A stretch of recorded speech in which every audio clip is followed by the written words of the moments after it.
Some faces feel wrong, not monstrous, not alien, but just close enough to human to be terrifying. You know the moment when you see it, something's off, and before your brain can even explain it, your body already knows. This isn't right.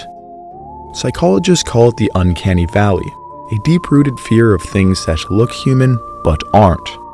Why would we have evolved such a strong reaction to faces that are almost human? Our brains are ancient, shaped in a world of predators and prey, long before machines or movies. So what if this reaction comes from somewhere older? What if it was the last trace of a time when the world wasn't just home to Homo sapiens?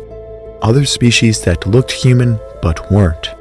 Some we lived alongside, some we bred with, and some we fought. Maybe the uncanny valley is more than just an odd quirk, and today we will be breaking it down. The idea of the uncanny valley was first described by Japanese roboticist Masahiro Mori in the 1970s. He noticed that the more human-like a robot became, the more people felt empathy for it, at first. But as it crossed a certain line, something strange happened. Instead of empathy, people felt discomfort, revulsion, even fear. The robot looked too human but not quite right. The effect dipped into what Mori called the Valley of the Uncanny. And it wasn't just robots. People felt the same way about wax figures, prosthetics, and CGI characters that didn't quite capture life. Something about these faces, too close to humans but subtly wrong, triggered an automatic response. You don't have to think about it, it's instant, it's deep in the mind, and it begs the question, why would we have this instinct at all? Our ancestors didn't evolve alongside robots or movie monsters. The world was filled with wild animals, strange environments, and other humans. Instincts this strong and universal don't arise by accident. They evolve because at some point, they kept our ancestors alive. Think about the fear of snakes. Primates, including humans, are hardwired to fear serpents, and not without reason. In one fascinating study, researchers showed monkeys objects that only vaguely resembled snakes. Even these crude shapes triggered stress responses. Why? Because for millions of years, snakes were deadly predators. Any primate that failed to recognize the danger didn't survive to pass on its genes. Now ask yourself, could the uncanny valley be the same kind of ancient instinct? A warning system designed to help us recognize and fear other kinds of humans? Ones that looked like us but weren't. The existence of this valley suggests that at some point in prehistory, there was a reason to evolve a fear of faces that were almost human. But what or who were we afraid of? For most of our evolution, we weren't alone. Modern humans, aka Homo sapiens, didn't appear on an empty Earth. We emerged in a world already inhabited not only by other hominins but distantly related lines. First of all, our ancestors were not always the dominant species. In fact, for a long time, they were prey more often than predators. If you think Africa is dangerous today, you wouldn't even believe the conditions that our ancestor Homo erectus lived through. There were massive saber-toothed cats ready to pounce, territorial hippopotamus willing to tear you apart, and plenty of other terrifying creatures. But we didn't just evolve alongside other animals.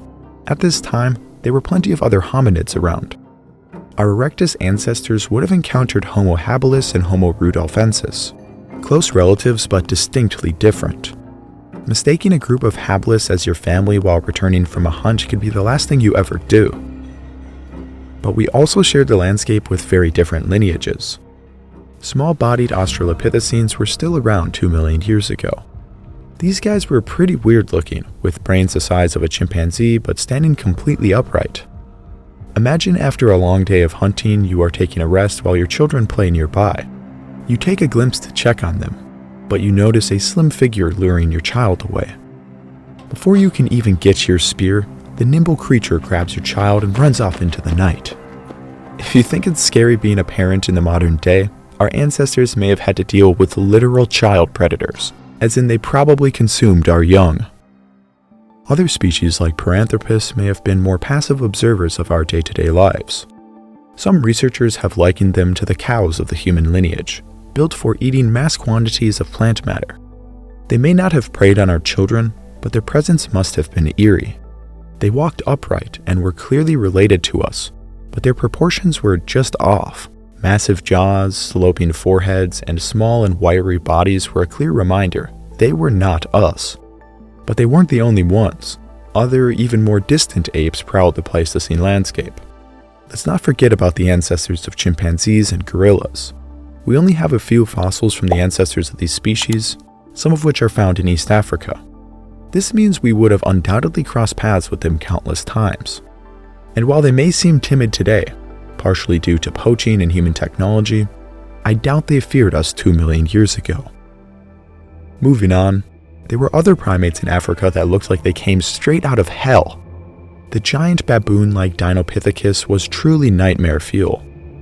They had massive canines, and large males could even weigh over 170 pounds. Imagine their giant quadrupedal stance, fangs glistening with spit. Words cannot describe how terrifying it would have been to come across an aggressive troop of these animals. Another terrifying animal was Theropithecus.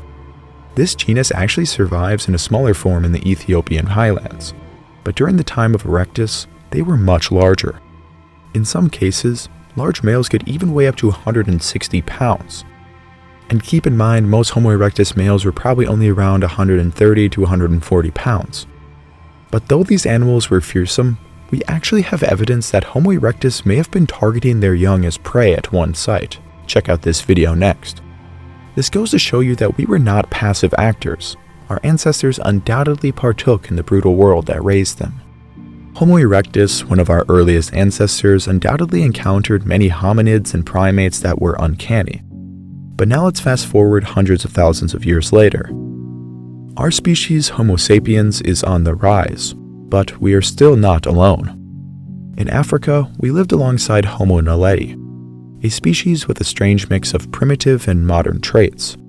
We don't have evidence we interbred with them, despite living alongside them for hundreds of thousands of years. As of 2025, we have only found their remains in a single cave system in South Africa. The weird little hominins may have even placed their dead in the cave as a sort of burial practice. Moving west, we encounter another hominid species, but we haven't found any of their fossils. We only know of them from the DNA of modern West Africans. The goat's lineage interbred with West Africans possibly as late as 50,000 years ago. We still have a lot to learn about this hominid, and hopefully we'll get some fossil evidence soon. When our species actually left Africa, the world only grew stranger. To the north and west, we encountered Neanderthals. They possessed extreme strength, though also intelligence. We have a long and storied history with Neanderthals. Our species first met in Western Asia over 100,000 years ago. As our species continued to spread into Europe, we gradually assimilated with the Neanderthals. These early European modern humans kept Neanderthal features for a long time, but much of them were eventually bred out of the population. As you can see on this map, Europeans retain less than 2% Neanderthal DNA on average, while Asian populations have a little more. But Asia was also home to another species, the Denisovans. This species has proven to be one of the most enigmatic of them all, but we finally discovered a skull of their species, so go check out that video next. Moving further into Southeast Asia, we met the tiny Homo floresiensis, the so-called hobbits, and Homo luzonensis, another small-bodied species. Despite all the differences we had with all of these other species, we didn't just fear them. We know for a fact that modern humans interbred with at least 3 other species, Neanderthals, Denisovans, and a third ghost hominid in Africa. So what does this mean for the Uncanny Valley? If the instinct evolved to protect us from these other humans, why would we also be drawn enough to them to interbreed? Could this explain why faces that are almost human spark such complex reactions, a mix of fear and fascination? Well, there are a couple of hypotheses which could explain the nuances of the Uncanny Valley. Each traces back to deep survival needs. The first is disease avoidance. In a world with no medicine, no doctors, and no understanding of germs, disease could sweep through small bands of humans in days. Outsiders may have been seen as dangerous, possibly carrying with them evil spirits.